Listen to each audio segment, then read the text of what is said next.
el pensamiento crítico, uno de los 7 ejes articuladores y su relación con los programas analíticos, una perspectiva didáctico-curricular. Es decir, voy a hablar desde mis líneas de investigación que están en lo curricular y en lo didáctico. Y soy académica, soy investigadora, pero también soy docente, ¿sí? Y hace algunos años fui docente en educación secundaria para trabajadores. Claro, ha llovido mucho y ahora hemos vivido muchas reformas curriculares y estamos iniciando una nueva reforma que nos mueve a la reflexión. Quiero también decir que considero que son los maestros que están ahí con ustedes y los que están en posiciones remotas, ellos también y ellas son especialistas en el currículum vivido, en el devenir curricular, y ellos son especialistas de la educación básica a partir de sus experiencias y práctica docente. Pero me parece que todos los aquí reunidos, todas, somos sujetos educativos interesados en este proceso de cambio curricular. Y bueno, he preparado este tema que me han solicitado, focalizado en el pensamiento crítico como eje articulador, uno de los 7 ejes articuladores. Pero para hablar del pensamiento crítico hay que plantear como una especie de panorama dónde está inscrito este eje. Entonces, miren, abordaré en este tiempo dos tópicos o 2 aspectos. El primero tiene que ver específicamente con el eje articulador pensamiento crítico en el marco del currículum integrado de la nueva escuela mexicana. Es decir, para hablar de pensamiento crítico hay que situarlo en contexto y a eso me abocaré en la primera parte. En la segunda, me interesa reflexionar desde una visión analítica, reflexiva y crítica acerca del reto que está significando para maestras y maestros los procesos del codiseño que han iniciado de manera más directa a partir de enero de este año y en el que, de acuerdo a la propuesta curricular, se está ejerciendo esto que ha quedado inscrito en la normatividad del 2019, tanto en la Ley General de Educación como en el artículo 3º. La autonomía profesional del magisterio, así dice la ley, y yo aquí voy a hablar de la autonomía profesional docente, ¿no? Y la exigencia de pensar críticamente el currículum y la didáctica. Y me parece que es un asunto muy importante porque es ahí donde están situadas las maestras y los maestros ejerciendo su autonomía a partir de los criterios y las decisiones que están tomando o que quizá están dejando de tomar, porque esto no es un mandato por decreto. Sí es cierto, las leyes norman la ruta, norman la política educativa, pero finalmente, como veremos más adelante, están las posiciones de sujetos de la determinación curricular que le darán la precisión o la acotación que vivirán ellos mismos estas políticas educativas y curriculares. Bueno, esa es la segunda parte.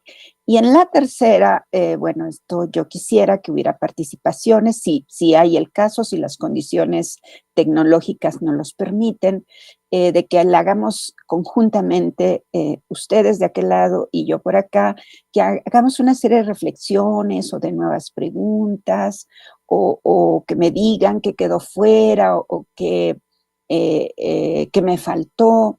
En fin, que hagamos una conversación a modo de cierre, ¿verdad? Esto es lo que les propongo. Entonces empezaré con el primer punto que tiene que ver con algunas preguntas. Creo que para abordar un tema a veces nos ayuda pensar en preguntas y yo he planteado las siguientes. ¿Cómo entender el eje articulador pensamiento crítico desde la perspectiva del currículum integrado de la nueva escuela mexicana? ¿Cómo ejercen maestras y maestros el principio de autonomía profesional del magisterio de manera crítica, verdad? Porque ya desde aquí está o puede estar operando, estar moviéndose el pensamiento, los juicios razonados, todo esto que tiene que ver con el pensamiento crítico, que si bien el plan de estudios dice que se van a formar los estudiantes a partir de 7 ejes articuladores y de campos formativos y de fases de formación, pienso que, y es la propuesta, que el pensamiento crítico no solo atañe a estudiantes, primero atañe a nosotros los docentes, ¿verdad? Y vamos a ver en qué consiste esto. Entonces, por eso me pregunto, ¿cómo están ejerciendo maestras y maestros el principio de autonomía profesional de manera crítica? Otra pregunta que les comparto es, ¿cuál es el sentido o orientación de la nueva escuela mexicana? ¿Por qué nueva? ¿O qué significa lo nuevo en este caso? Y por esto más bien yo parto de la nueva escuela mexicana porque esta nueva escuela mexicana está basada en una política amplia que es el proyecto de nación que el régimen gubernamental actual está proponiendo.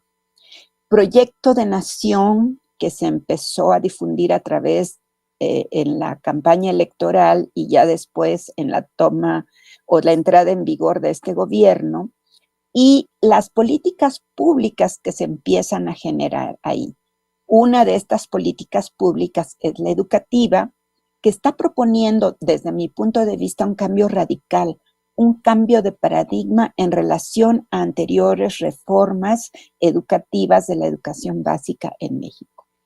Bueno, estos, digamos, son como los cimientos o las bases de la nueva escuela mexicana como política educativa que tiene una concreción particular con la promulgación o la modificación o actualización del artículo 3º constitucional que se refiere a la educación, promulgado, si mal no recuerdo, el 15 de mayo del 2019. Una vez que el gobierno toma posesión, se empiezan a generar una serie de reglamentos, pero basadas en las leyes, ¿no?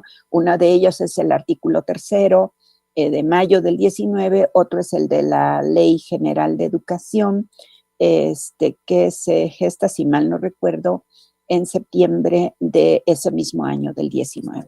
Bueno, pongo este esquema como para situar las preguntas y desde dónde podemos entender este eje articulador. Ahora bien, a partir de estas políticas y de esta normatividad, se concreta un plan de estudios, pero hasta el año del 2022. Esto ya lo saben ustedes, yo nada más estoy ubicando en el tiempo el proceso de dónde viene esto, ¿verdad? Como ustedes recordarán, es hasta enero del año pasado, del 2022, que aparece una primera versión del Plan de Estudios de la Educación Básica Mexicana, preescolar, primaria y secundaria, y aparecía como un documento en proceso de elaboración, en construcción, se decían. Había algunos apartados en donde todavía no estaban escritos, digamos, en el documento oficial. Estoy hablando de lo escrito, de lo declarativo, en enero del 22. Uno dirá, bueno, ¿y por qué lanzan un plan de estudios en enero del 22 si no está acabado? Y es ahí justamente donde hay un primer giro paradigmático en la manera del diseñar y codiseñar, que será el concepto que se acuña en este cambio curricular, codiseñar con los maestros, ¿sí? Los programas de estudio.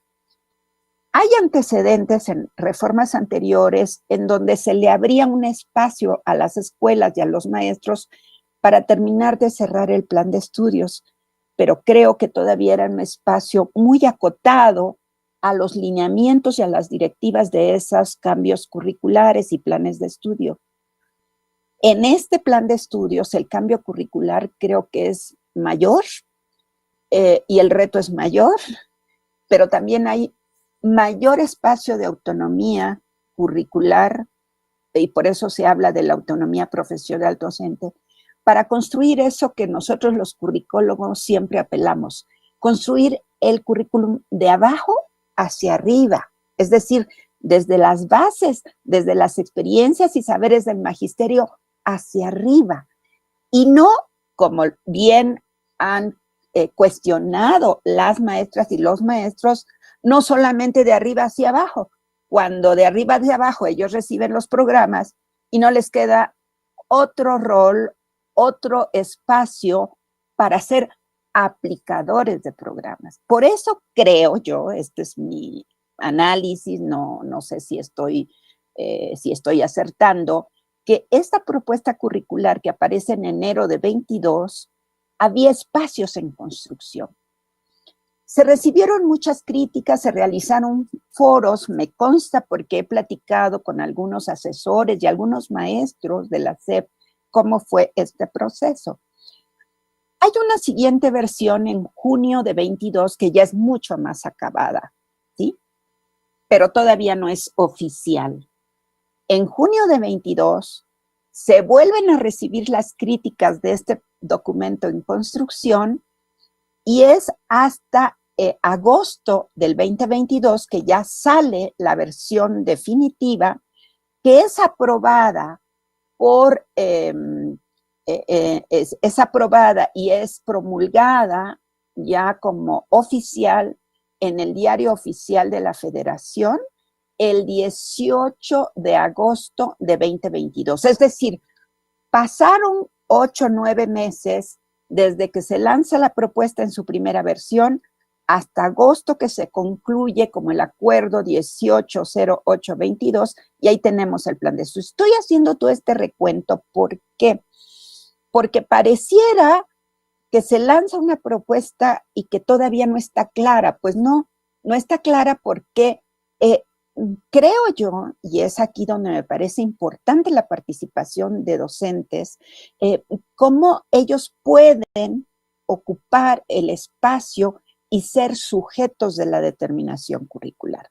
Bueno, veamos cómo vamos cerrando este primer punto que yo les planteé de ubicar la nueva escuela mexicana y el nuevo plan de estudios, para ubicar ahí en donde está el eje articulador, entre los 7 ejes articuladores donde se encuentra el eje articulador del pensamiento crítico, que está aquí, lo estoy señalando en este gráfico, que seguramente ustedes ya conocen porque ya han de tener requete estudiado el plan de estudios, ya lo han de tener subrayado, remarcado, lo han discutido en sus escuelas, y si no, pues por ahí empieza el pensamiento crítico. Yo creo que el pensamiento crítico es una práctica de lectura, es una práctica de análisis, es una práctica en donde se discuten un documento en colectivo, y creo que ese es el primer paso para que las maestras y los maestros ejerzan su capacidad de juicio,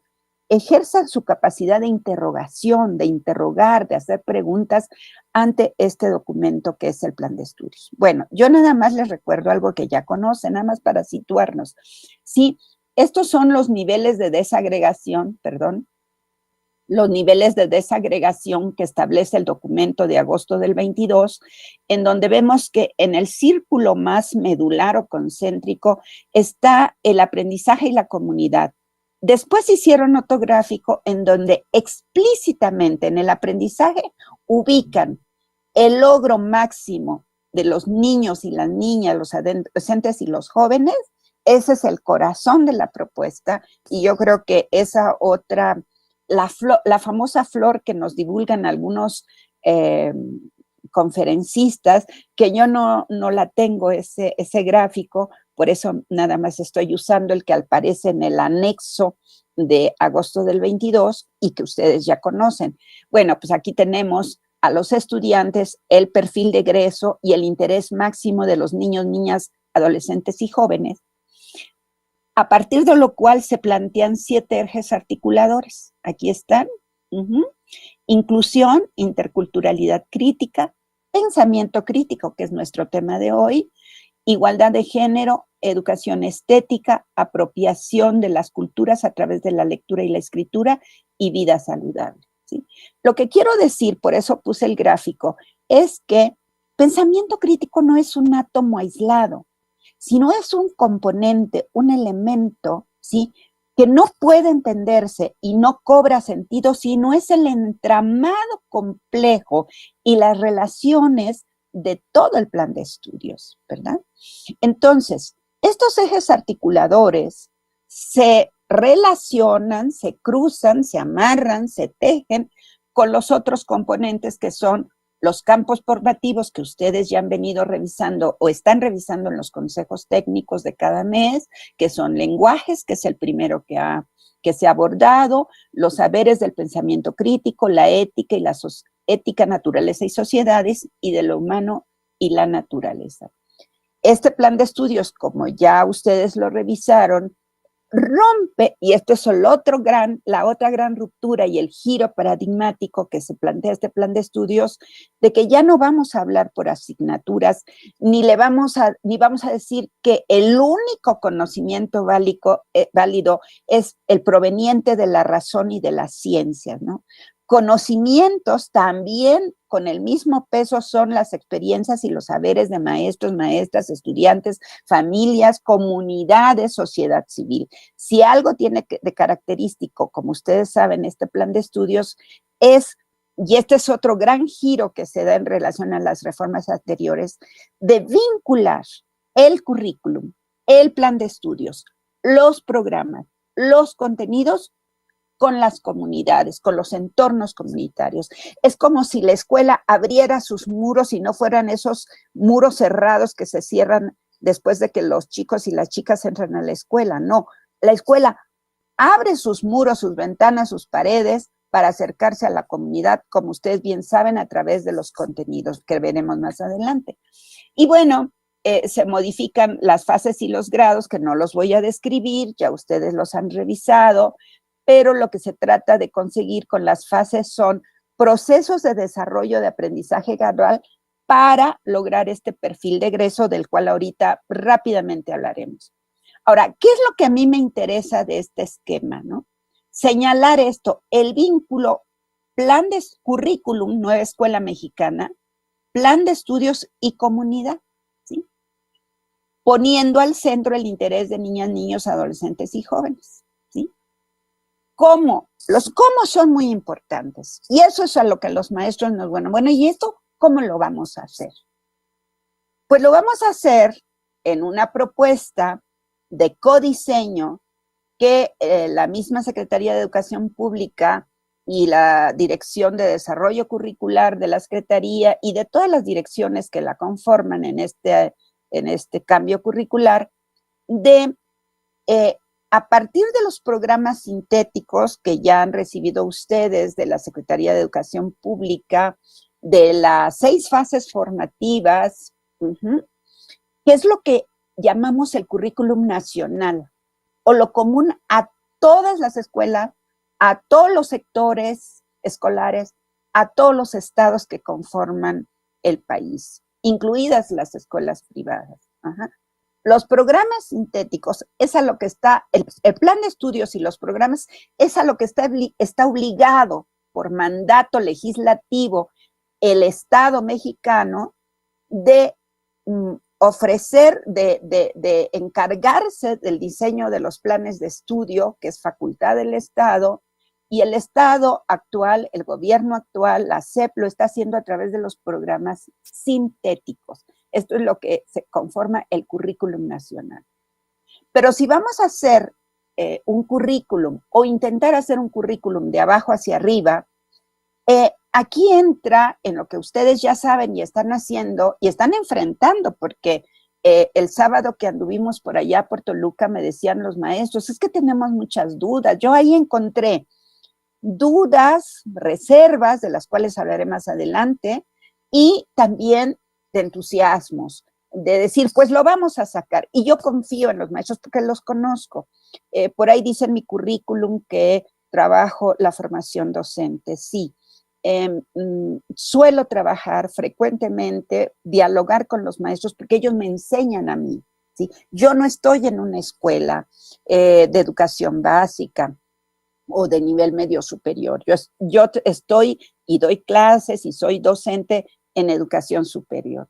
Pero sí estos otros niveles educativos forman parte de mis objetos de estudio en currículum y en didáctica. Entonces, con los maestros, poquitos que he platicado, me han dicho los retos que están enfrentando en el pasaje de los programas sintéticos a los programas analíticos, en la hechura de el currículum de arriba hacia abajo que viene de acá, de la SEP, de los programas sintéticos.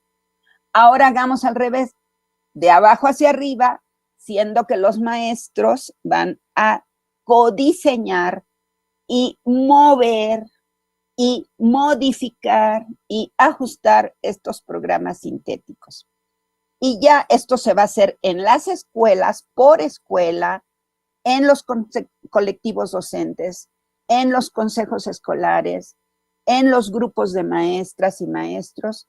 Y ya después, cada maestro, una vez que se acordó en la escuela el programa sintético, elaborará su planeación didáctica del maestro o la maestra, porque él es el único que sabe, a partir del diagnóstico escolar, del diagnóstico con sus estudiantes y del diagnóstico de la comunidad, el que sabe cómo, aunque ya se ha sido acordado el programa analítico en la escuela, él es el que sabe cómo en el aula, en el patio, en el vínculo con la comunidad va a ajustar las actividades didácticamente a través de sus estrategias didácticas para realizar esto.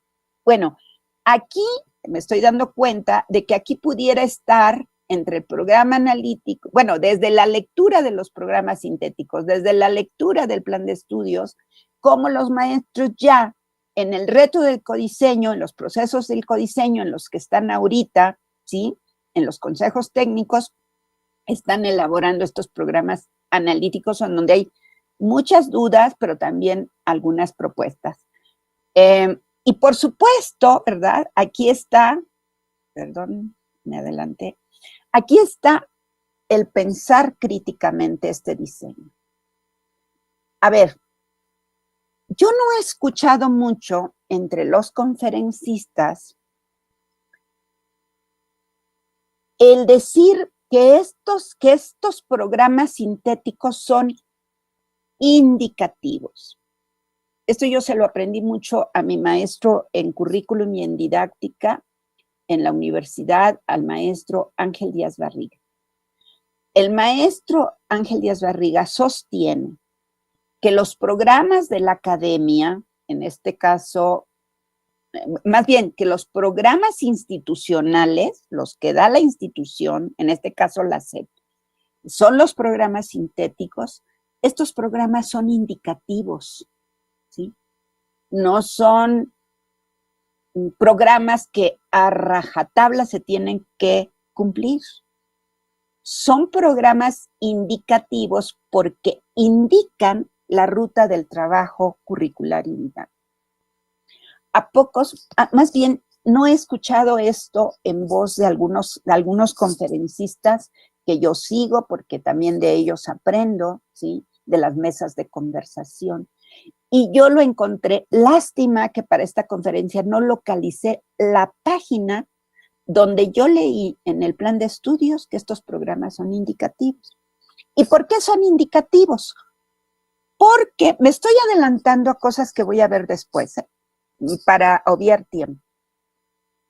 ¿Por qué estos programas sintéticos, en el momento en que los maestros inician los procesos del codiseño, ¿sí?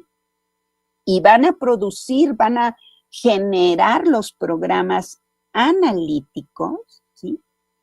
En ese momento, dice la propia propuesta curricular, que pueden reordenar el orden y la jerarquía de los contenidos que marcan los programas sintéticos en los 4 campos formativos. Los pueden mover. No necesariamente se tienen que cumplir paso a paso como dicen los programas sintéticos. Se tienen que alcanzar los programas generales y los propósitos. Y el significado de cada campo formativo. Pero los maestros y las maestras, a través de los programas analíticos que van a decidir en sus escuelas, del nivel educativo en el que estén, primaria, secundaria o preescolar, ¿sí?, tienen la facultad, y ahí entra el ejercicio de la autonomía profesional docente. Los docentes, por primera vez, bueno, no por primera vez, siempre se ha dicho que los docentes no son técnicos aplicadores de programa, son intelectuales.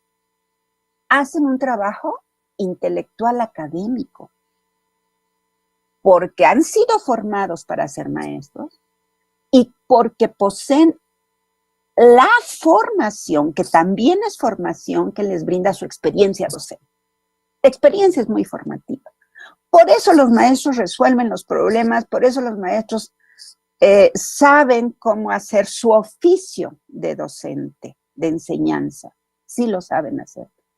Ahora, ¿son importantes los posgrados? ¿Es importante la teoría? Claro que sí, porque la teoría nos ayuda a pensar, a formular nuevas preguntas, a mover el razonamiento, a mover el pensamiento crítico. La teoría no es la verdad.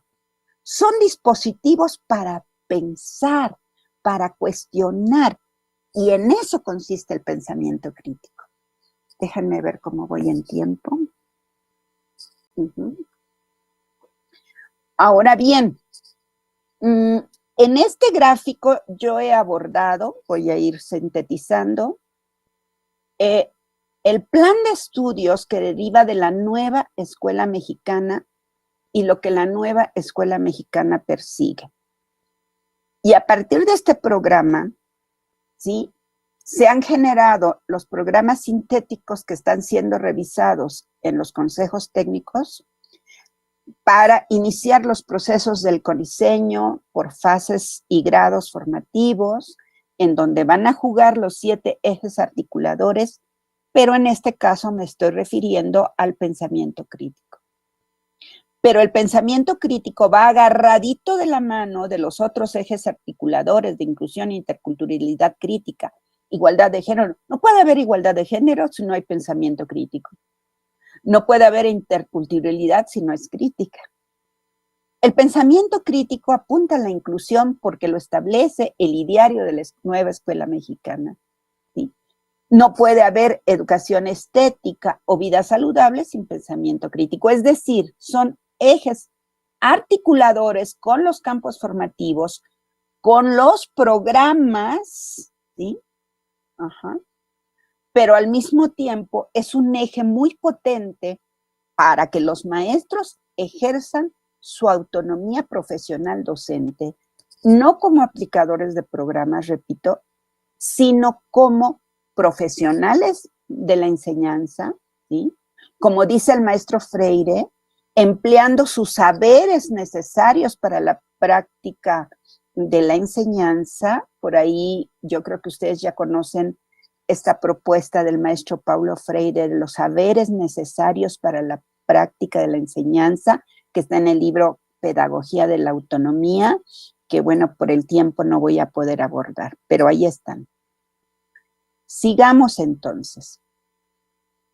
Las diapositivas que siguen son, me las voy a pasar muy rápido, porque tienen que ver con hacia dónde apunta este nuevo currículum, este cambio curricular. Decía yo al principio que la nueva escuela mexicana se basa en la normatividad y en las políticas educativas que están promoviendo un cambio curricular y de plan de estudios. Y estas políticas no pueden entenderse si no entendemos los proyectos sociales y políticos, porque estos llevan una direccionalidad. apuntan hacia un lugar, hacia un horizonte. Y en este caso yo quise resumir el proyecto de nación como política general de Estado hacia la transformación y no reforma. Estos son conceptos diferentes. Transformación y cambio no son lo mismo que reformas. Las reformas como las hemos vivido son más en periodos sexenales. Esta nueva escuela mexicana apunta a una transformación, por lo cual esto no es asunto solo de un sexenio. Nos va a llevar muchos años, si nos apropiamos de la propuesta, ¿sí? Nos va a llevar muchos años empujar este proyecto de nación hacia la transformación. Copié del Programa Nacional de Desarrollo del gobierno actual, del gobierno López Obradorista, solo lo que dice el índice del Programa Nacional de Desarrollo 2019-2024, que es este. Solo copié el índice, no me da tiempo de profundizar en él, pero ¿por qué lo copié? Porque vamos a ver que muchas de estas palabras, términos, van a aparecer después del Plan Nacional de Desarrollo, van a aparecer en la Ley General de Educación, en el artículo 3º constitucional del 19, en el plan de estudios, en el marco curricular que fundamenta el plan de estudios, van a aparecer estos mismos términos en los programas y en los contenidos y en la propuesta didáctica que se plantea. Es decir, el planteamiento del cambio curricular va desde lo declarativo de sus fundamentos, que son las políticas y la normatividad, hasta bajarlo al aula, ¿no? De ese tamaño es el reto, es un reto mayúsculo. Por eso digo, nos vamos a llevar algunos añitos en ir avanzando en este cambio. Por eso prefiero hablar de cambio curricular y no de reforma. Busqué en el Plan Nacional de Desarrollo, por lo menos del régimen anterior, del presidente Enrique Peña Nieto, del anterior, de la SEP anterior, que no me da tiempo también de profundizar, cuál era el ideario de la reforma sexenal del 2013 al 2018.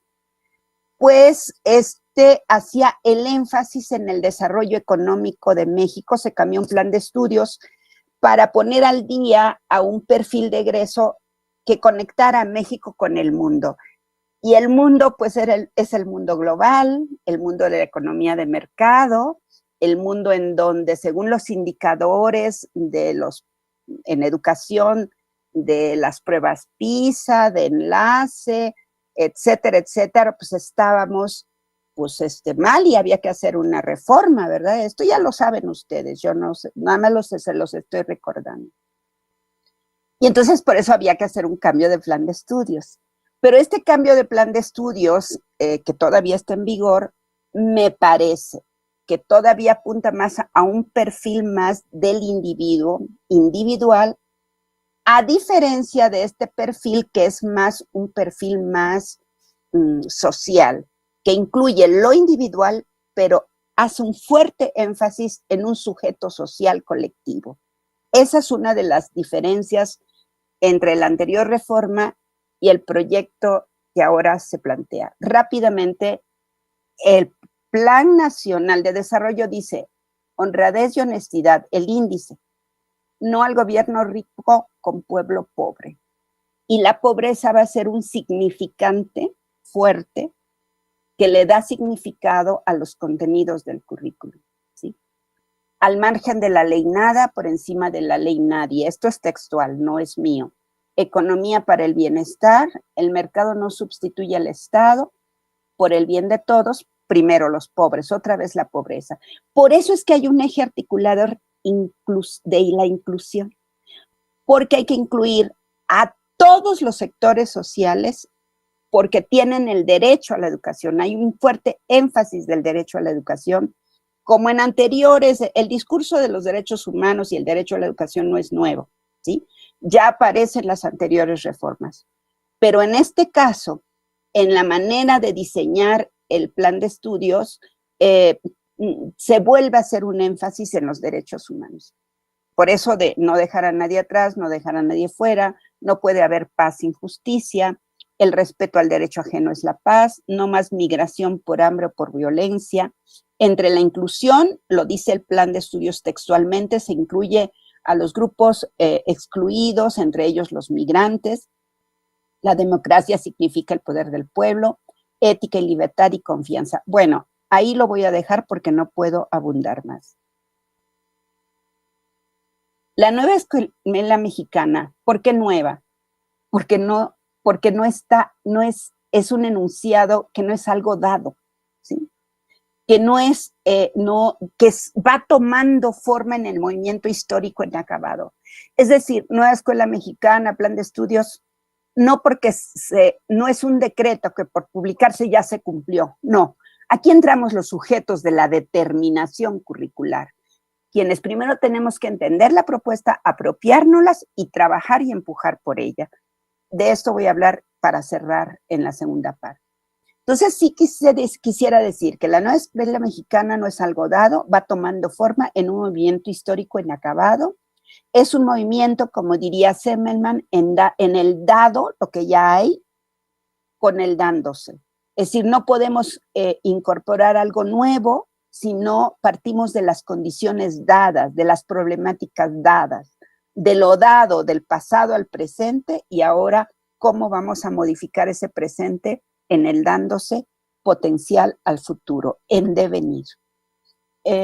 Hay un autor, por ahí les dejaré la referencia, el doctor Carlos Ornelas, que en un artículo de noviembre pasado plantea que hay 3 fases en el proceso de la nueva escuela mexicana. No me voy a detener en ellos. El primero que habló de nueva escuela mexicana ya de manera oficial, porque dice Ornelas que desde el sexenio de Fox se está hablando de nueva escuela, pero ya de manera oficial fue el secretario de Educación de aquel entonces, Esteban Moctezuma, en enero 17. Luego plantea 2 fases más, en enero del 22 y en agosto del 23. Bueno, me lo salto para no me detenerme en ello.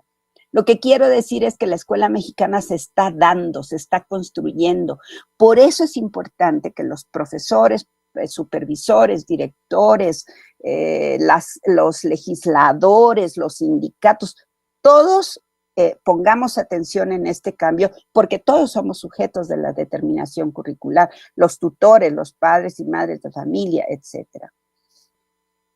Con esto cierro esta primera parte. El enunciado de la nueva escuela mexicana aparece explícitamente en la Ley General de Educación, en el capítulo 1 del título 2, y en el artículo de septiembre del 19, y en el artículo 11 se sintetiza qué significa escuela nueva mexicana. Cito textualmente: el Estado, a través de la nueva escuela mexicana, buscará la equidad, la excelencia y la mejora continua en la educación, para lo cual colocará al centro de la acción pública el máximo logro del aprendizaje de las niñas, niños, adolescentes y jóvenes. Tendrá como objetivo el desarrollo humano integral del educando, reorientar el sistema educativo nacional.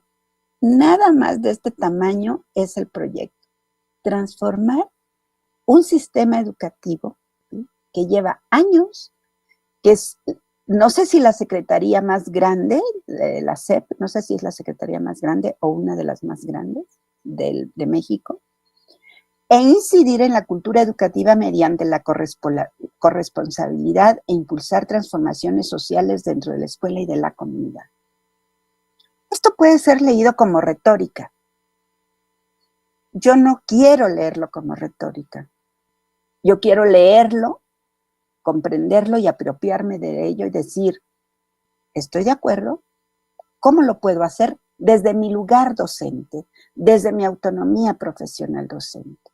Eso es lo que me interesa de esto. La Escuela Nueva Mexicana dice, ya no será, bueno, esto me apoyo en una autora, Alice Casimiro López, una curricóloga brasileña. Lo que la Nueva Escuela Mexicana creo que propone es un cambio radical. En palabras de Alice Casimiro, dice, la escuela no será solamente el edificio donde se desarrolla el currículum, entendido esto como la transmisión de contenidos, lo que hemos hecho siempre.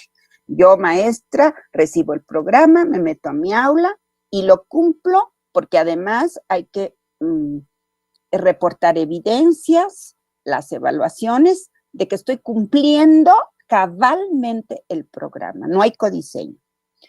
En la nueva escuela mexicana, al menos en el papel, en lo que declara el papel, lo declarativo, implica, en palabras de Alice Casimiro, implica un proyecto promesa. ¿Qué significa esto? Que ahora la escuela es otro espacio. Ya no nada más es el lugar físico donde se transmiten programas. La escuela es otro espacio en el que los sujetos, ojo, sujetos, las subjetividades están siempre devenir, están deviniendo, están siendo, por eso hablamos del dado dándose. Y esta idea del devenir conlleva la idea de la contextualización radical, dice Casimiro, lo que está en cursivas es de la autora, la contextualización radical, porque los sujetos están siendo en devenir y son capaces, ojo, somos capaces de recibir la promesa, de entenderla, de aceptarla, de rechazarla, de interpretarla o de modificarla. Me parece que el codiseño y el ejercicio de la autonomía profesional docente apuntarían, si no las tomamos, bueno, yo al menos me la tomo en serio, apuntarían a eso, ¿no? Hacer una lectura crítica, y ahí está el pensamiento crítico de parte de los y las docentes frente a esta propuesta. Es decir, no aceptarla como un mandato o una retórica, sino apropiándonos, haciendo una lectura informada, analizada, reflexiva y crítica de todos los documentos oficiales que nos están llegando.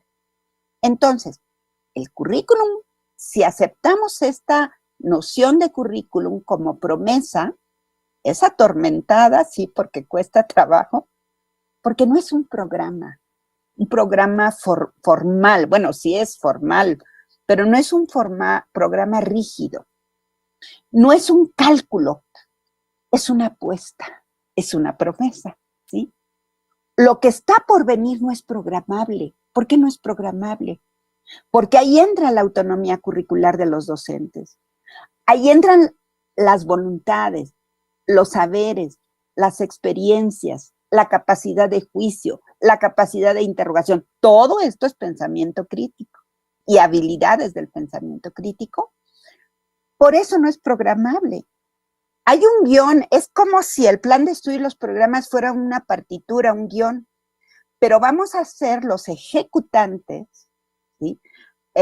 Como en una orquesta, quienes vamos a leer esa partitura y le vamos a echar corazón, vida, esfuerzo, conocimientos, experiencia y hasta donde la vida nos dé para, a través del ejercicio de la autonomía profesional, poner de nuestra parte, ¿no? Me voy a ir más rápido, déjenme ver, creo que ya la hora, empecé 8:15, quería terminar a las 6, me voy a ir más rápido. Esto, les dejo la presentación, se las enviaré al maestro Jorge Rodríguez. Aquí ya empezamos específicamente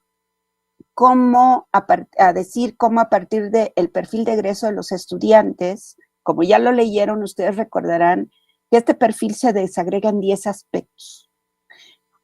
Yo busqué en planes de estudios anteriores cómo estaba desagregado el perfil. A veces cuesta trabajo localizar el perfil en el texto del plan de estudios, pero le dedica 10 puntos, casi más de 10 párrafos a describir el perfil. No los transcribo todos por cuestiones de tiempo, pero fíjense, el quinto aspecto dice, desarrollan una forma de pensar propia. Eso es pensamiento crítico. que emplean para analizar y hacer juicios argumentados sobre la realidad. Eso es pensamiento crítico. Familiar, escolar, comunitaria, nacional y mundial. Conscientes de la importancia que tiene la presencia de otras personas en su vida y la urgencia de oponerse a cualquier tipo de injusticia, discriminación, racismo, clasismo en cualquier ámbito de la vida. Eso es pensamiento crítico. Está en el perfil de egreso, ojo. Y luego van a estar en los contenidos. En el 10º renglón o párrafo del perfil de egreso dice, perfil de egreso de la básica, preescolar, primaria y secundaria. Es un perfil integrado, global. Dice en el 10º punto, me salté todos porque por cuestiones de tiempo no podemos detenernos. Desarrollan el pensamiento crítico, lo dice explícitamente y luego se convierte en el plan de estudios en un eje articulador. O sea, del perfil se pasa al eje articulador y de los ejes articuladores se pasan a los programas y sus contenidos. Entonces, el pensamiento crítico que les permita valorar los conocimientos y saberes de las ciencias y de las humanidades. Fíjense, este plan, como ustedes ya lo vieron, ya no enseña solo las disciplinas escolares, ciencias naturales o historia, formación cívica, ética, artes, sí los enseña, pero los enseña como conocimientos que se van a poner en conexión con los saberes y las experiencias de los maestros, de los estudiantes y las estudiantes, de las familias, tutores, padres, madres, de la sociedad civil, los que están allá en la comunidad. Es decir, están al mismo nivel de importancia conocimientos de las ciencias y de las humanidades con las experiencias y los saberes de todos los sujetos que participamos en los procesos curriculares. No están abajo, no es que la experiencia, los saberes del maestro sean menor, están en una importancia horizontal y de igualdad. Todos esos son, desde mi punto de vista, contenidos de la experiencia y contenidos de las ciencias. Bueno, eso es lo que yo leo en este aspecto. Reconociendo la importancia que tiene la historia y la cultura para examinar críticamente sus propias ideas y el valor de los puntos de vista de las y de los demás como elementos centrales para proponer transformaciones en su comunidad de una perspectiva solidaria. Este es otro aspecto, intercambian ideas, cosmovisiones y perspectivas mediante distintos lenguajes con el fin de establecer acuerdos en los que se respeten las ideas propias y las de otras y otros. Dominan habilidades de comunicación básica tanto en su lengua materna como en otras lenguas y aprovechan los recursos y los medios de la cultura digital, las TICs, de manera ética, eso es importante. No nada más manejar lo técnico de la tecnología, sino el logos de la tecnología, y el logos de la tecnología es un ethos, es una ética responsable para comunicarse, así como obtener información, seleccionarla, organizarla, analizarla y evaluarla. Me detuve en este aspecto porque en la anterior reforma educativa se hablaba de las habilidades del pensamiento crítico y no son lo mismo. Pensamiento crítico es capacidad de juicio, capacidad de argumentación, capacidad de asombro, capacidad de interrogación, pensamiento reflexivo y analítico. Eso es pensamiento crítico. Y el pensamiento crítico sí requiere del desarrollo de habilidades del pensamiento crítico, que son estas, y lo dice el plan de estudios. Ya como habilidades hay que saber buscar información, seleccionarla, organizarla. ¿Por qué? Porque se van a emplear en los proyectos escolares, con lo cual cerraremos el tópico segundo. Pensamiento crítico, voy redondeando la segunda parte. Ya casi termino, déjenme ver cuánto tiempo me queda. Sí, me quedan 12 minutos. El eje articulador del pensamiento crítico, esto es textual del plan de estudios, esto es lo que dice en escrito el plan de estudios, que es el pensamiento crítico, repito, uno de los ejes articuladores, y podríamos estudiar uno por uno, ¿verdad? Pero a mí me pidieron pensamiento crítico y es de lo que estoy hablando. Dice, recuperación del otro desde la diversidad. Esto es sumamente importante, recuperación del otro. Por eso es que creo que este giro paradigmático curricular está pensando en el individuo, pero en relación con la otredad, con el otro que es diferente a mí, con la diversidad y las diferencias por raza, por género, por religión, por orientación sexual, por nivel socioeconómico. Si estamos hablando de que este es un currículum incluyente, el otro diferente a mí, a ti, a todos, es a partir del reconocimiento y la recuperación del otro, es decir, de la diversidad, es que estamos haciendo pensamiento crítico, es que somos sujetos críticos, porque somos capaces de aceptar al otro que es diferente. Capaz que el otro que es diferente, al argumentar sus propias razones, al ejercer su pensamiento crítico, capaz de que me convence de sus razones. Y eso es bueno porque me ayuda a mover mi pensamiento y a enriquecerlo. O capaz que sus argumentaciones digo, afirmo mis convicciones, afirmo mis saberes, pero me ayudó esa afirmación, el diálogo y la comunicación y la recuperación del otro que es diferente a mí. Eso es pensamiento crítico.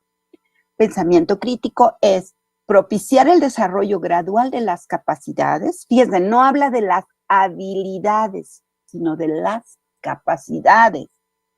Claro que necesitamos muchas habilidades, pero las habilidades están fundamentadas en valores, en principios y en capacidades.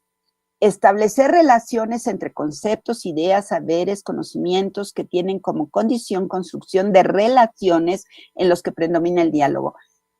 Pensamiento crítico no es un pensamiento lineal, es un pensamiento capaz de establecer relaciones para hacer análisis reflexivos críticos y emitir juicios razonados y poder argumentar esos razonamientos. Luego, las y los estudiantes desarrollen, es pensamiento crítico, su propio juicio. Esto es lo que se persigue, que los estudiantes aprendan a pensar autónomamente, que tengan capacidad de juicio, autonomía para pensar por sí mismas y mismos de manera razonada y argumentada. Pensamiento crítico es que se acerquen a la realidad desde diferentes perspectivas, interroguen el mundo y se opongan a la injusticia, a la desigualdad, al racismo, al machismo, a la homofobia y a todas las formas de exclusión. ¿Sí? Algunos podrán decir, bueno, esto es retórica, sí, eso suena muy bonito. Sí, pero aquí el chiste y de lo que se trata es de que vivamos la vida cotidiana escolar, ¿sí?, afirmando estas convicciones. Pensamiento crítico implica realizar un juicio sobre su realidad y ponerla ante la crítica y la argumentación. Esto está tomado de la página 68 del plan de estudios. Pensamiento crítico, perdón, se me movió. Pensamiento crítico, ¿sí?, trata de una formación dirigida hacia la justicia social. Fíjense cómo formación no nada más es que aprendan contenidos y saber, sino que a través del desarrollo de sus procesos de aprendizaje, sus PDA, dirijan todos esos aprendizajes hacia la formación dirigida a la justicia social. Plantear preguntas, elaborar proyectos, desarrollar. Esto es muy importante. Plantear preguntas para elaborar proyectos y desarrollar una conciencia crítica. Cuando a través de los programas analíticos se plantea en la parte metodológica de la elaboración de los programas analíticos, se dice, el método más recomendable es el método por proyectos. Pero también el plan de estudio dice, y algunas otras actividades complementarias. Pero sí, Hay que elaborar proyectos escolares en relación con las comunidades. Por eso les dicen que hay que levantar los diagnósticos, hay que contextualizar todo esto que ustedes están viendo en los consejos escolares. Porque es a partir de los diagnósticos en donde se identifican las necesidades y situaciones, problemas, cómo las escuelas y los colectivos docentes, ejerciendo su autonomía profesional docente, elaborarán proyectos colectivos para trabajarse con las comunidades. Ahora yo digo, acabo de terminar un capítulo ayer que yo decía, bueno, los proyectos también tienen alcances, porque habrá situaciones, problemas, por ejemplo, el agua, la alimentación, las violencias, si esos son los problemas identificados, y muchos otros más. Sí, la lectoescritura, sí, el rezago escolar, y todos esos son problemas. Y hay que jerarquizar los problemas. Y la escuela puede decidir si va a trabajar 1, 2 o 3 proyectos. Esto ya será decisión de los colectivos docentes, trabajando en vida colegiada, ejerciendo su autonomía profesional, magisterial y docente, en donde decidirán cuáles son las situaciones, problemas a partir de los cuales construirán sus proyectos y hasta dónde ejercerán su influencia para potenciar un mundo mejor, una vida digna, como lo plantea la nueva escuela mexicana, un mundo de paz y justicia. ¿Sí? De ese tamaño es la transformación que se propone. Pensamiento crítico es para valorar el conocimiento y buscarlo. Ya hablé de la capacidad de la curiosidad, de un desarrollo gradual y construcción de un pensamiento propio para justificar y emitir juicios. Una capacidad de curiosidad para elaborar hipótesis, de un razonamiento deductivo e inductivo, de una capacidad de búsqueda y selección y organización de tipos de información que permitan relacionar conceptos y establecer principios, criterios y formular argumentos y explicaciones. En suma, comprender la realidad del otro como principio ético. Está fuerte el pensamiento crítico. Es un reto, pero no solo un reto, es un reto mayúsculo.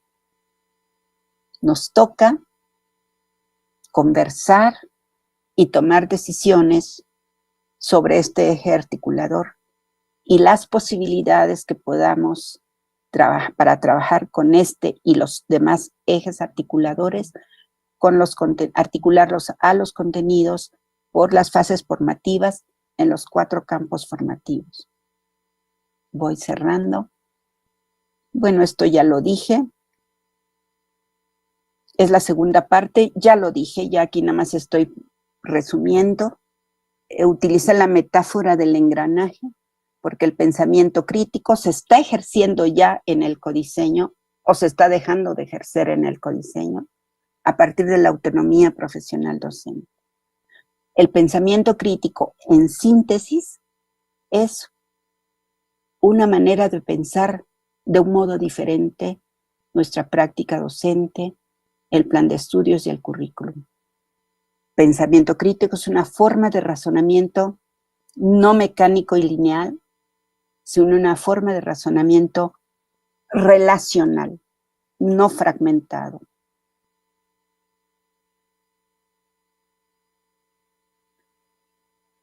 Esto ya lo dije, no lo voy a repetir. El pensamiento crítico, ¿sí?, es un giro en la forma de seleccionar y organizar y jerarquizar los contenidos a través de los programas analíticos. No lo voy a repetir.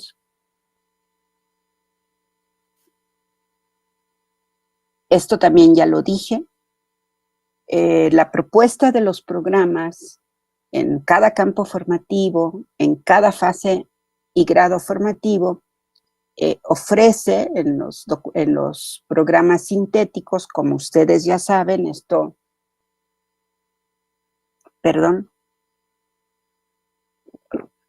Esto no es novedad para las maestras y los maestros, el enfoque didáctico, en donde esto es motivo de otra conferencia que el sábado pasado la dio muy bien el profesor Domínguez con el enfoque sociocrítico.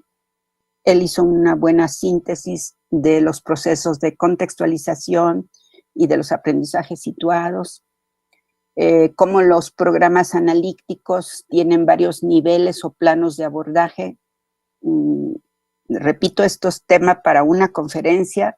Ojalá se haya grabado la conferencia que ofreció el doctor Domínguez el sábado pasado, porque ahí están explicados a detalle el segundo plano, la contextualización, el tercer plano del codiseño, hasta arribar a los programas del docente o el plano didáctico. Sí, los programas analíticos y la contextualización y el codiseño en lo que se está. ¿Por qué no los describo yo? ¿Por qué no entro a desglosar en cómo se va a hacer? Porque hay muchas propuestas, pero la propuesta más importante saldrá de las maestros y los maestros en sus colectivos docentes. Aquí la Comisión de Educación y Cultura, Ciencia y Tecnología de la Cámara Legislativa del Estado de México también promovió hace como 2 semanas la conferencia del doctor Tobón, Sergio Tobón, que me parece también que es muy buena. Yo comparto casi toda la conferencia, ya la vi, ya la seguí, ya la estudié, salvo algunos 2 puntos que no concordaría con el doctor, pero no son relevantes, pero me parece que es muy buena propuesta, la que pueden seguirla.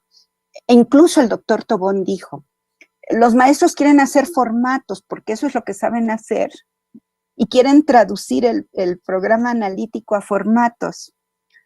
El doctor Tobón dijo, bueno, si así lo deciden, inventen su propio formato, diseñen su propio formato, si así están acostumbrados a trabajar. Pero los programas analíticos, decía el doctor Tobón, no es un asunto administrativo de formatos, nada más esa distinción hay que hacer. Si hay formatos, pues que sean pensados, que sean analizados, que sean discutidos y que sean diseñados en función de lo que indican, porque son indicativos, los programas sintéticos. Y con esto casi voy terminando. Por eso, porque los programas sintéticos, sí, a partir del análisis de estos programas sintéticos, donde se analizan los contextos socioeducativos de las escuelas, que incluye el análisis del plan de estudios, que incluye el análisis de los programas sintéticos o contenidos nacionales, y que son indicativos, repito, esto no lo he escuchado mucho de los... ¿Por qué son indicativos? Porque no se tienen que cumplir al pie de la letra, por eso no se pueden subsumir en formatos, ¿verdad? Pero bueno, si los formatos les ayudan a los maestros, pues los pueden hacer pensados, analizados críticamente, ¿sí? Bueno, este es mi punto de vista, digo yo, ¿no? Ahí estará el pensamiento crítico. ¿Sí? Vean cómo pensamiento crítico está presente en todos los momentos, no nada más a la hora de enseñar, está también desde este momento del codiseño. Ya está el pensamiento operando a través de la autonomía profesional docente. Con esto voy cerrando. Este es el esquema que aparece en la parte final del anexo del Plan de Estudios de la Educación Básica Mexicana 22, publicado en el Diario Oficial de la Nación. Yo nada más se los pongo porque ya lo conocen, porque señala la ruta que la SEP plantea, en donde a partir de los programas sintéticos de estudio, que son los contenidos nacionales, pasamos a la fase de la apropiación y articulación y contextualización. Los contenidos nacionales son contextualizados e inicia la fase del codiseño, que alude a los contenidos locales por las escuelas basados en sus contextos y en la elaboración de sus diagnósticos. Es así como se producen los programas analíticos, según marca esta ruta formal, ¿sí? en donde hay varios planos de abordaje: la lectura de la realidad, la contextualización, el codiseño, y concluye esto con el plano didáctico, ¿sí?, en donde las actividades de aprendizaje serán diseñadas por el personal docente, porque él es el que sabe y conoce a sus estudiantes, conoce sus escuelas, conoce sus entornos y tomará las decisiones del cómo específico para trabajar con sus grupos. Estas fotos nada más las tomé de escenas reales, los colectivos docentes. Miren, esta foto me gusta mucho, esta. Este es un proyecto de carpintería en donde en algunas comunidades pues no tenían muebles y pues formaron las señoras junto con los señores un taller de mujeres de manera colaborativa para diseñar. Bueno, y aquí tenían que usar el cálculo de la aritmética, del dibujo, del diseño, para poder producir. Creo que esto es una cuna, ¿verdad? Yo con esto concluyo. Espero haber sido un poco clara. Lo que quise transmitir es que estamos ante un reto mayúsculo, curricular mayúsculo, pero que mi apuesta es en el trabajo de las y los maestros. Requerimos formación. Yo creo que esto tiene que ir acompañado de un programa de formación.